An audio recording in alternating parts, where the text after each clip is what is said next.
2 বছর অতিক্রান্ত হয়েছে জুলাই অভ্যুত্থানের এবং আমরা বাংলাদেশের সারা দেশব্যাপী আজকে শহীদদেরকে স্মরণ করছি, গণ অভ্যুত্থানকে স্মরণ করছি।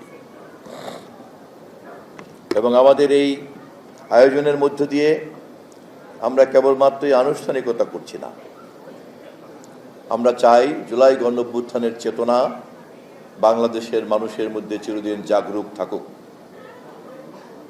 কেননা আমরা যদি আমাদের এই গণ অভ্যুত্থানের মধ্য দিয়ে কোটি কোটি মানুষের মধ্যে যে চেতনা তৈরি হয়েছিল সেই চেতনাকে জাগ্রত করতে না পারি, তাহলে কোনো কোনো মহল তাকে ভিন্ন পথে নিয়ে যেতে পারে, তাকে ভুল পথে নিয়ে যেতে পারে। মহান মুক্তিযুদ্ধের পর, স্বাধীনতা যুদ্ধের পরও আমরা এই অভিজ্ঞতা পেয়েছি। 1971-এর স্বাধীনতা যুদ্ধ ছিল একটি সুখী সমৃদ্ধশালী গণতান্ত্রিক বাংলাদেশের জন্য, কিন্তু আমরা লক্ষ্য করেছি স্বাধীন বাংলাদেশের স্বাধীনতা যুদ্ধকে কুক্ষিগত করতে চেয়েছে একটি দল এবং পরিবার, এবং সেই যুদ্ধের একটা মন গড়া বয়ান হাজির করতে চেয়েছে তারা, এবং সেই মন গড়া বয়ানের কারণেই কিন্তু দেশে একটা নীরব ক্ষোভ বিক্ষোভ তৈরি হয়েছে, এবং সেই নীরব ক্ষোভ বিক্ষোভ আরো জাগ্রত হয়েছে যখন তারা একের পর এক ভোটাধিকারকে হরণ করেছে। তারা যখন নিশিরাতের ভোট করে, ভোটারবিহীন ভোট করে, চক্রান্ত করে, জালিয়াতি করে, জোর করে ক্ষমতা ধরে রাখতে চায়, ক্ষমতাকে ব্যবহার করতে চায় রাষ্ট্রকে লুটপাট করার জন্য, ঠিক তার বিরুদ্ধেই শুধুমাত্র রাজনৈতিক দলের প্রতিবাদ ছিল না, গোটা দেশবাসীর আবাল বৃদ্ধ বনিতা দলমত নির্বিশেষে গণতন্ত্রের পক্ষে সকলেই এক হয়ে গিয়েছিল। একমাত্র ক্ষমতাকে কুক্ষিগত করে রাখতে চায় এমন ফ্যাসিবাদী শাসক গোষ্ঠীরাই কেবলমাত্র সেই দিন নিঃসঙ্গ অবস্থায় ক্ষমতার শিখরে বাস করছিল, এবং তারা ভেবেছিল ক্ষমতার শিখরে থেকে বিভিন্ন রকম সুবিধা বন্টন করার মধ্য দিয়ে আর ভিন্ন মতাবলম্বীদেরকে নির্যাতন করেই বোধহয় ক্ষমতাকে কুক্ষিগত করা যায়। এবং ভিন্ন মতাবলম্বীদের জন্য শুধু নির্যাতন নয়, আমাদের কাউকে কাউকে মন্ত্রিত্বের লোভ দেখানোরও কাজ একই সঙ্গে তারা করেছে। যখন লোভ এবং নির্যাতন দুইটি অস্ত্রই তাদের ব্যর্থ হয়েছে, তখন তারা সর্বগ্রাসী আক্রমণে লিপ্ত হয়েছিল। আমাদের মাতৃতুল্য নেত্রী দেশনেত্রী বেগম খালেদা জিয়া যেই সংগ্রাম শুরু করেছিলেন 2009 সনে, সেই সংগ্রাম ধারাবাহিকভাবে চলতে চলতে 2024-এ এসে 30 মাসের মাস 36 মাসে পরিণত হয়ে 5ই আগস্টে জুলাই অভ্যুত্থান বিজয়ের বেশে বাংলাদেশে হাজির হয়েছে। ফ্যাসিবাদ পালিয়ে গিয়েছে, ফ্যাসিবাদের দিন শেষ, গণ অভ্যুত্থানের বাংলাদেশ।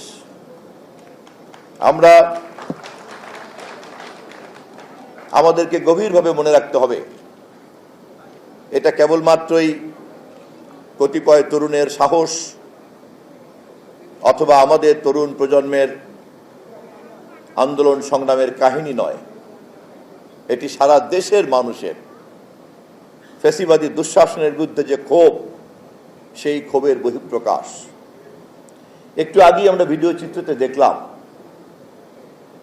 একথা ঠিক, আমরা যারা কারাগারে ছিলাম, আমাদের যে সমস্ত সন্তানরা মৃত্যুবরণ করেছে, যারা সম্মুখভাগে ছিল, যারা আহত হয়েছে, নিহত হয়েছে, তাদের ত্যাগ অনেক বড়। কিন্তু একই সঙ্গে আমাদেরকে মনে রাখতে হবে, আমাদের সঙ্গে সেই দিন কিন্তু কোটি কোটি জনতা ছিল। অতএব এই বিজয়কে যদি কোনো ব্যক্তি, কোনো গোষ্ঠী, কোনো দল দলীয়করণ করতে চায়, কোটারি করতে চায়, তাহলে তারা জুলাইয়ের চেতনা বোঝে নাই। আমরা খেয়াল করেছি জুলাইয়ের চেতনার এই সার্বজনীনতাকে যারা বোঝে না, তারা এটাকে দলীয়করণ করার, কুক্ষিগত করার অপচেষ্টায় মাঝে মধ্যেই লিপ্ত হয় এবং তারা কখনো কখনো ব্যতিক্রমধর্মী স্লোগান তুলে জুলাই চেতনাকে নিজেদের পকেটে ধারণ করার জন্য একটা অপচেষ্টায় লিপ্ত হয়। কিন্তু জুলাইয়ের চেতনা গোটা বাংলাদেশের চেতনা, জুলাইয়ের চেতনা গণতন্ত্রের পক্ষের চেতনা, জুলাইয়ের চেতনা এদেশের মানুষের অধিকারের চেতনা, সাম্যের চেতনা, যা তারা আকাঙ্ক্ষা করেছিল 1971-এর স্বাধীনতা যুদ্ধে। সেই চেতনা যেহেতু অনির্বাণ, মৃত্যুবরণ করে নাই, সেই চেতনা যেহেতু প্রজ্বলিত, সেই চেতনার বর্ধিত প্রবাহই হচ্ছে জুলাইয়ের চেতনা। অতএব যাদের এটা বুঝতে ভুল হয়, তারা জুলাইকে এক করতে পারে একমাত্র একটি স্লোগান, বাংলাদেশ জিন্দাবাদ, আসো মোরা গর্ব দেশ, সবার আগে বাংলাদেশ। এর বাইরে কোনো পকেট স্লোগান দিয়ে, অন্য কোনো জয় জিন্দাবাদ দিয়ে জুলাইয়ের চেতনাকে কেউ বিভ্রান্ত করতে পারবে না। কেননা আমরা যে যে দলই করি না কেন, আমরা যে নৃতাত্ত্বিক গোষ্ঠীর মানুষই হই না কেন, আমরা যে ভাষায় আমরা কথা বলি না কেন, আমরা সবাই বাংলাদেশী। আমরা যে ধর্মই চর্চা করি না কেন, আমরা সবাই বাংলাদেশী। অতএব বাংলাদেশ, বাংলাদেশ আর বাংলাদেশী হচ্ছে জুলাইয়ের চেতনা। এর বাইরে যদি কেউ এটাকে কোনো ধর্মের পরিচয় দিতে চায়, কোনো বর্ণের পরিচয় দিতে চায়, কোনো ভাষার পরিচয় দিতে চায়, কোনো ধরনের ভিন্ন রঙে রঙিন করতে চায়, তারা জুলাই চেতনার সঙ্গে বিশ্বাসঘাতকতা করেছে বলে সামিল করব আমরা।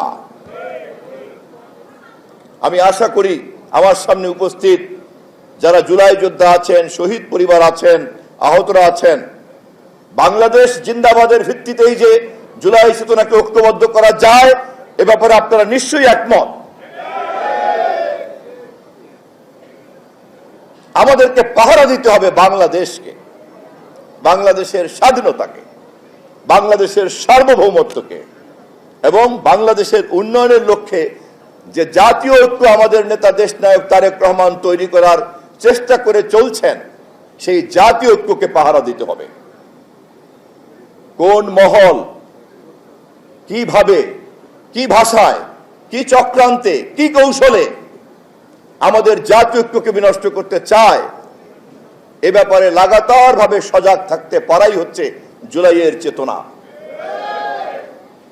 আমরা বাংলাদেশকে যত ঐক্যবদ্ধ রাখতে পারবো, বাংলাদেশকে আমরা যত সমৃদ্ধশালী করতে পারবো, বাংলাদেশের মানুষের ভোটাধিকারকে আমরা যত বেশি প্রাতিষ্ঠানিক করতে পারবো এবং বাংলাদেশের রাজনীতির গণতান্ত্রিক সংস্কৃতিকে আমরা যত বেশি শিকড় সম্পন্ন করতে পারবো, ততই জুলাইয়ের সকল শহীদের আত্মত্যাগের মর্যাদাকে আমরা প্রতিষ্ঠা করতে পারবো।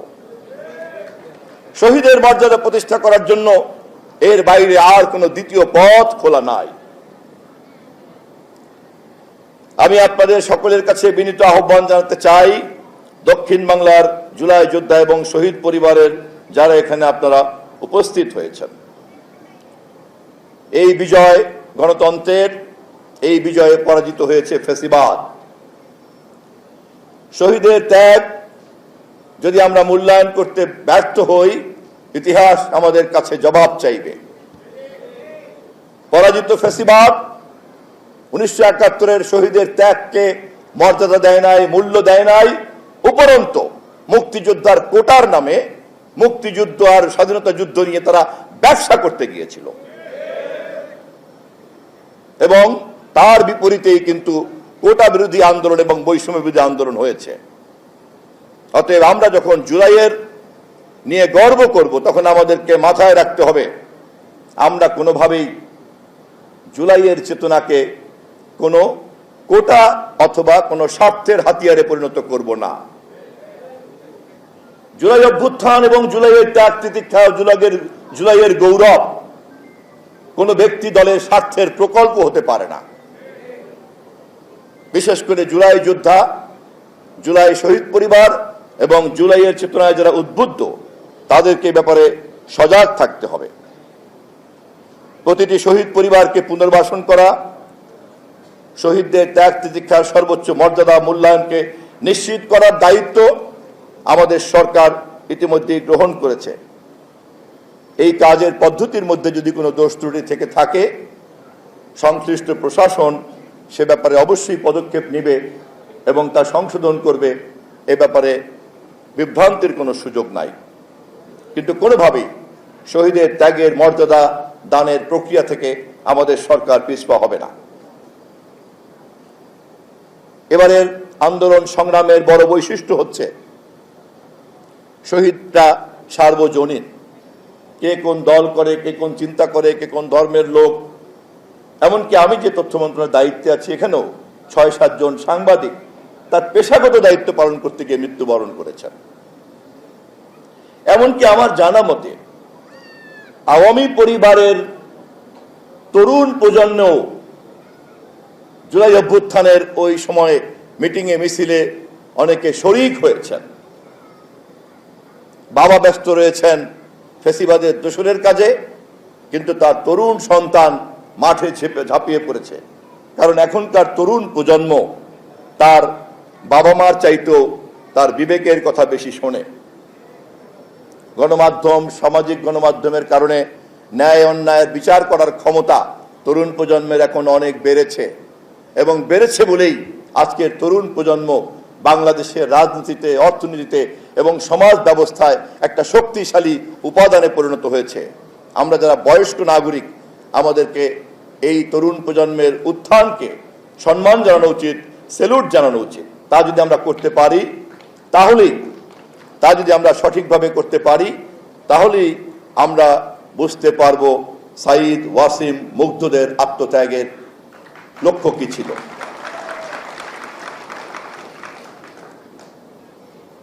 জুলাই সনদ আমরা জাতীয় সংসদে ঘোষণা করেছি। আমাদের সংসদ নেতা, আমাদের মাননীয় প্রধানমন্ত্রী স্পষ্টভাবে জানিয়ে দিয়েছেন যে 31টি দল আমরা জুলাই সনদে জাতীয় সংসদের সামনে বসে বিশ্ববাসীকে সাক্ষী রেখে স্বাক্ষর করেছি। আমরা সেই জুলাই সনদকে অক্ষরে অক্ষরে বাস্তবায়ন করতে চাই, এবং আমরা যেই রাজনৈতিক দলগুলি জুলাই সনদে স্বাক্ষর করেছে, ঐক্যমতের ভিত্তিতে এই দলিলকে আমরা জুলাইয়ের দলিল হিসাবে বাংলাদেশের ইতিহাসে সংরক্ষণ করতে চাই। জুলাই সনদ বাস্তবায়ন করার জন্য যে অধ্যাদেশ জারি করা হয়েছিল এবং যার বলে পরবর্তীকালে গণভোট হয়েছিল, সেই গণভোটে আমাদের নেতা তারেক রহমান সহ আমরা সবাই হ্যাঁ ভোটে ভোট দিতে বলেছিলাম, এবং নির্বাচনের গণভোটে হ্যাঁ ভোট জিতেছে, হ্যাঁ ভোট জিতেছে, হ্যাঁ ভোট জিতেছে। তার মানে যেই রাজনৈতিক দলগুলি আমরা ঐক্যমতের ভিত্তিতে জুলাই সনদে স্বাক্ষর করেছিলাম, সেই স্বাক্ষর জনগণ ভোট দিয়ে যে পার্লামেন্ট তৈরি করেছে, সেই পার্লামেন্টকে বাস্তবায়ন করার জন্য গণভোটের মাধ্যমে আমাদেরকে শক্তিশালী করেছে। অতএব এই নির্বাচিত পার্লামেন্টে যেমন জনগণের পার্লামেন্ট, এবং সেই পার্লামেন্ট জুলাই সনদ যেটা আমরা স্বাক্ষর করেছি সেটা বাস্তবায়ন করতে বাধ্য, এ কথাই গণভোটের মাধ্যমে জনগণ আমাদেরকে জানিয়ে দিয়েছে। কিন্তু দুর্ভাগ্যজনক হলো সত্য, একটি মহল গণভোটকে বিভ্রান্তিকর ভাবে ব্যাখ্যা করার চেষ্টা করেন। আমি বিনীতভাবে গণতন্ত্রের পক্ষের সকল শক্তিকে আহ্বান জানাতে চাই, জনগণ ভোট দিয়ে যে পার্লামেন্ট তৈরি করেছে এবং আমাদের সংবিধান অনুযায়ী সেই পার্লামেন্টটি হচ্ছে সর্বোত্তম সিদ্ধান্তের জায়গা, সেই পার্লামেন্টটি হচ্ছে সভরেন, সার্বভৌম। জনগণের সকল ক্ষমতা এই পার্লামেন্টের মাধ্যমেই চর্চা হবে। আমাদের দেশের সংবিধান, রাষ্ট্র, রাজনীতি, বিজ্ঞান কোনো কিছুতেই নির্বাচিত একটি পার্লামেন্টের চাইতে অন্য কোনো ক্ষমতাবান কোনো কর্তৃপক্ষ জনগণ বরদাস্ত করে না। অতএব এরপরেও যদি কোনো বিতর্ক থেকে থাকে, তার মীমাংসার একমাত্র জায়গা হচ্ছে পার্লামেন্ট, পার্লামেন্ট অ্যান্ড পার্লামেন্ট। আমি বরিশালের এই দক্ষিণ অঞ্চলে দাঁড়িয়ে শহীদদেরকে সামনে রেখে জাতির এই আকাঙ্ক্ষার কথা আমাদের মাননীয় প্রধানমন্ত্রীর পক্ষ থেকে আবারও সংশ্লিষ্ট সকল গণতান্ত্রিক শক্তিকে বিনীতভাবে স্মরণ করিয়ে রাখতে চাই। আমি আমার বক্তব্য শেষ করব এই কথা বলে, আমাদেরকে আরো অনেক দূর যেতে হবে। আমরা নির্বাচনের মাধ্যমে যে সরকার গঠন করেছি, সেই সরকার, আমরা বিগত সরকারের ধারাবাহিক একটা উত্তরাধিকার রয়েছি এবং সেই কারণে এই উত্তরাধিকার সূত্রে আমরা একটা দেউলিয়া অর্থনীতি পেয়েছি। সেই কারণে এই উত্তরাধিকার সূত্রে আমরা একটা বিধ্বস্ত সমাজ পেয়েছি। সে কারণে এই উত্তরাধিকার সূত্রে ফ্যাসিবাদের সমস্ত ধরনের অপকর্মের জঞ্জাল সব এখন আমাদের ঘাড়ে এসে পড়েছে। আমরা গর্বিত, জনগণ এই জঞ্জাল সরানোর দায়িত্বের জন্য আমাদের উপরে আস্থা রেখেছে। আমরা গর্বিত, এই বিধ্বস্ত পঙ্গু অর্থনীতিকে আবার দাঁড় করানোর জন্য তারেক রহমানকেই তারা তাদের সঠিক নেতা মনে করেছে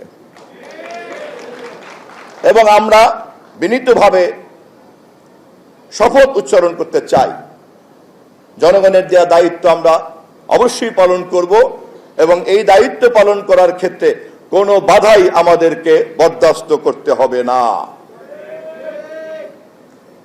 আমরা সর্বশেষ মুহূর্ত পর্যন্ত চলার পথের সকল গণতান্ত্রিক শক্তিকে ঐক্যবদ্ধ রাখার জন্য অভিভাবকের দায়িত্ব পালন করব, কেননা আমরা সংসদের সবচেয়ে বড় দল, আমাদের নেতা তারেক রহমান সবচেয়ে জনপ্রিয় নেতা, আমাদের সংসদে সবচেয়ে বেশি আসন।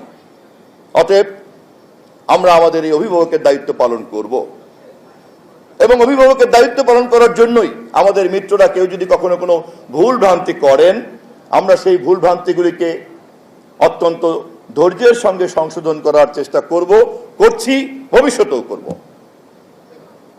কিন্তু শাসনভার যেহেতু আমাদের হাতে, এই দায়িত্ব পালন করার পর্যায়ে যদি পিঠ দেয়ালে ঠেকে যায়, জনগণের স্বার্থ, জনগণের নিরাপত্তা, জনগণের দায়িত্ব পালন করতে গিয়ে যদি তখন আমাদেরকে আমাদের মিত্রদের সঙ্গে কঠোর ভাষায় কথা বলতে হয়, সেই পরিস্থিতি আমরা কামনা করি না। অতএব পার্লামেন্টের বাইরে যারা রাজনীতিকে রাজপথে নিয়ে যেতে চান, রাজপথ থেকে সেই রাজনীতিকে যারা ডিজিটাল প্ল্যাটফর্মে নিয়ে যেতে চান, ডিজিটাল প্ল্যাটফর্ম থেকে সেই রাজনীতিকে যারা আমাদের দেশের বিভাজনের মধ্যে নিয়ে যেতে চান, আমি তাদেরকে বলবো, ক্ষমতার মোহে, ক্ষমতার লোভে, দলীয় আদর্শের অন্ধত্বের কারণে এই বিভ্রান্তিকর চোরাগুলির পথে বাংলাদেশকে আপনারা নিয়ে যাবেন না।